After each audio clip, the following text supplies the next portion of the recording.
ఇలాంటి వాళ్ళని సంఘ బహిష్కరణ చేయాల్సిన అవసరం ఉంది. ఈ నేరస్తులు దబాయిస్తే భయపడిపోతాం అనుకుంటున్నారు, కానీ ఎవరు ఇక్కడ భయపడరు. ఈరోజు కూడా పేపర్లో చూస్తున్నా, ఒక యజ్ఞం మారిగా ప్రజలను కాపాడడానికి మేము ప్రయత్నం చేస్తూ ఉంటే ఒక రాక్షసుల మారిగా విధ్వంసాన్ని సృష్టిస్తున్నారు. ఎక్కడిది న్యాయం? మేము ఒక పక్కన ప్రజల కోసం ముందుకు పోవాలన్నా, ఇంకొక పక్కన వీళ్ళు చేసే తప్పుడు ప్రచారాన్ని ఖండిస్తూ కూర్చోవాలన్నా? ఈరోజు మళ్ళీ వర్షం పడిందంటే మేము భయపడుతున్నాం.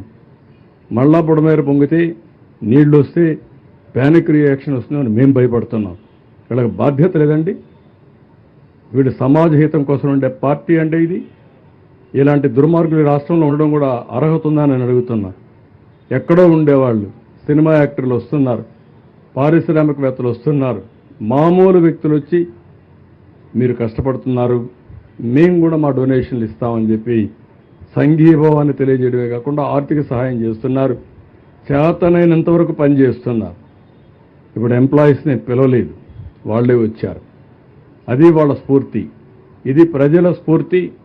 ఒక రాజకీయ పార్టీ ముసుగులో నేరస్తులు చేసే దౌర్జన్యం, అరాచకాలు. ఈ అరాచకాలు ఈ రాష్ట్రంలో జరగవు. అలాంటి అరాచకాలు చేసే వ్యక్తుల్ని ఎట్టి పరిస్థితుల్లో ఉపేక్షించాం.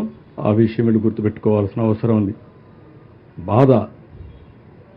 రాత్రి మగుళ్ళు కష్టపడుతున్నాం, ఎంతోమంది కష్టపడుతున్నారు. ఆఫీసర్లందరినీ ఎప్పుడూ బురదలో తిరగనటువంటి ఆఫీసర్ని బురదలో తిప్పి పని చేపిస్తున్నాం. కోప్పడుతున్నాం. తప్పదు, వెళ్ళాలి, ఉండాలి, కూర్చోవాలి. ఒక సీనియర్ ఆఫీసర్ ఫీల్డ్కి రారు. అలాంటిది ఈరోజు చీఫ్ సెక్రటరీతో సహా అందరినీ ఫీల్డ్లో పెట్టి పని చేపిస్తున్నాం. అది మా కమిట్మెంట్. బురదజల్లే కార్యక్రమం మానండి. సిగ్గుంటే చేసిన తప్పు క్షమాపణ చెప్పుకోండి.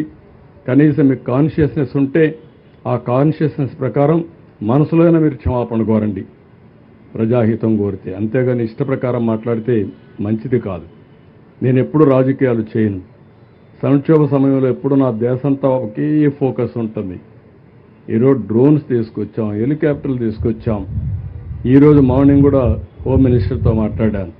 వారిని కూడా రమ్మన్నాను, టీమును పంపిమన్నాం, మళ్ళా లెటర్ రాస్తున్నాం.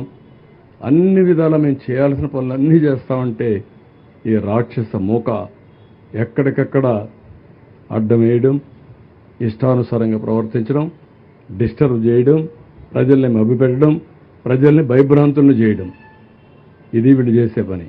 అమరావతి మునిగిపోతుందంటారు, లేదంటే మొత్తం ఇక్కడ జరగడానికి బుడమేరుని ఏదో గేట్లు ఎత్తేసారంటారు.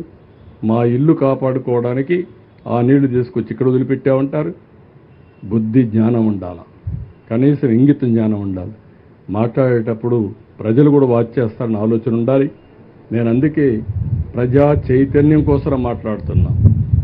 నా సొంతం కోసం కదా, నన్నేమీ చేయలేరు వీళ్ళు, అది వేరే విషయం. ఈ రాష్ట్రం ఏమవుతుంది ఇలాంటి దుర్మార్గుల వల్ల?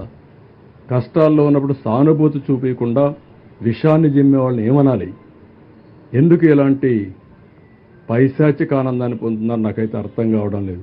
అందుకే చాలా స్పష్టంగా ఖండిస్తున్నా. ఎన్నిసార్లు చెప్పితే అన్నిసార్లు మీరు క్షమాపణ చెప్పే వరకు మిమ్మల్ని వదిలిపెట్టాను, గుర్తుపెట్టుకోండి. ఈరోజు నేను డీటెయిల్డ్గా అవసరమైతే 1-to-1 అమరావతి ఉంది, డే వారీగా ఎప్పుడైనా నీళ్లు ఉన్నాయండి అక్కడ? I'm asking all of you. చూశారు మీరు ఎవరు నీళ్లు లేకపోతే ఉన్నాయని ఫోటో వేస్తారు పేపర్లో. ఏదో పేపర్ అది ఏమనాలి వెళ్ళి. రెండోది బుడమేరు గురించి అసత్యాలు ప్రచారం చేస్తూ గేట్లు ఎత్తేసారంట. మా ఇల్లు కాపాడుకోవడం నీళ్లు అక్కడ వదిలిపెట్టామంట, ముంచేసామంట. అందరిళ్ళకి నీళ్లు వచ్చాయి, అదేం పెద్ద బాధ లేదు. మా ఇంట్లో కూడా నీళ్ళు వస్తే వస్తాయి, ఏమైపోతుందంటే దానికి? వచ్చాయి, పోయినాయి. ఇల్లు కూలిపోతుందని పారిపోయానంట. బుద్ధి జ్ఞానం అండ. కాలమ్స్తో కడితే, కాంక్రీట్తో కడితే ఆ ఇల్లు ఎవరిది? నాది కూడా కాదు, రెంటెడ్ ఇల్లు. అది కూడా ఓర్వలేని మనస్తత్వం అంటే ఏం చెప్పాలి? వాళ్ళ వారికి ప్యాలెస్లు కట్టుకొని నేను ఉండడం లేదు. ఇవన్నీ చాలా దారుణమైన పనులు చేస్తున్నారు. నేను చెప్పకపోతే నేను డిఫాల్టర్ని అవుతాను. అందుకే ప్రభుత్వం 2 కార్యక్రమాలు చేయాలి. యజ్ఞం చేయాలి, ప్రజల బాగు కోసం సేవా కార్యక్రమాలు చేయాలి, రాక్షసుల్ని ఎదుర్కోవాలి, వాళ్ళతో యుద్ధం చేస్తూ యజ్ఞం చేయాలి. ఆ పరిస్థితిలో ఉన్నాం. ప్రజాస్వామ్యులు ఉండవు. ప్రజాస్వామ్యంలో భయపడతారు కానీ మళ్ళా రాక్షస రాజ్యాలు గుర్తొస్తున్నాయి. ఆ రాజ్యాల్లో ఏ విధంగా రాక్షసులు ఉండేవారో అవన్నీ గుర్తొస్తున్నాయి.